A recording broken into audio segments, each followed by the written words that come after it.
Hello guys! For today's video, pupunta tayo sa center para pa-injikan si Sergio. Ayan, tinext ko po pala muna yung sa center para hindi kami babasyo ngayong araw na to. So ayan, nire-ready ko na si Sergio sa kanyang inject. Ayan, si Sergio. Tingnan natin kung iiyak yan. So ayan, nandito na kami sa loob ng subdivision. Ayan na, palapit na ng palapit. So, ayan, guys, malapit na tayo dito sa center. And there, here we go. Guys, yun naman sa Sergio kung anong timbang na. Ayan, malapit na siya mag 9 kilo. So, ayan na nga. Oh.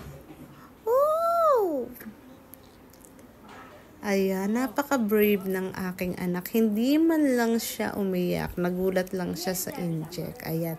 PCV3 po pala yung inject sa kanya. Hindi yan po nakakalagnat. So guys, tinignan ko na yung mag-ama ko kung nasaan na. So ayan nga, nandito na sila sa may park sa likod ng center. Ayan. Din si Seri. Wow, si Seri ko. Ganda-ganda.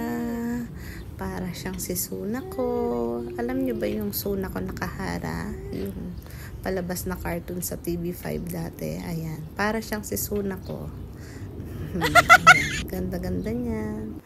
So guys, sinamin niyo naman yung ambience dito. Ito talaga yung pinakagusto ko dito once na pupunta kami dito sa may center. Etong madaming puno na yan. Nakaka-relax. Ayan, ang ganda-ganda ng langit. Grabe. Oh, 'di ba? Sobrang nakaka-peace of mind tingnan. Ayan, ang ganda ng ambience dito sa likod talaga. Ayan.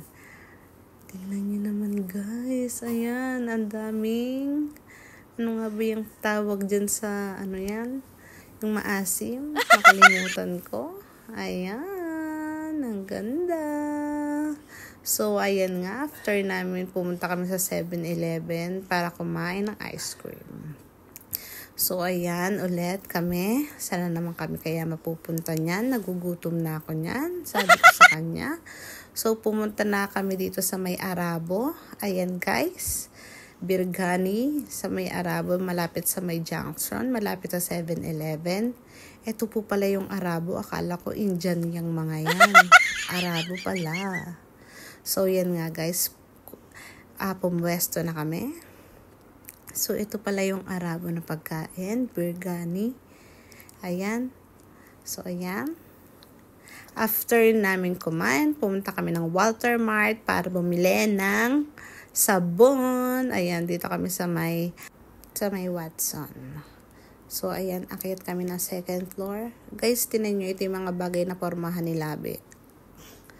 So, ayan, punta kami dito sa may Hanford para bumili si Labi ng kanyang brief.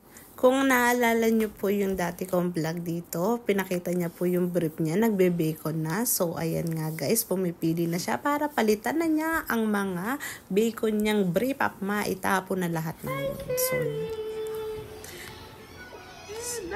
si Seri ko. So, ayan nga guys, bumili din ako ng akin. Pero pinabayad ko sa kanya. Ayan, binudol ko na naman siya. So, ayan, may mga bago akong panty. So, ayan nga guys. Alis na kami. Yun lang. Bye-bye.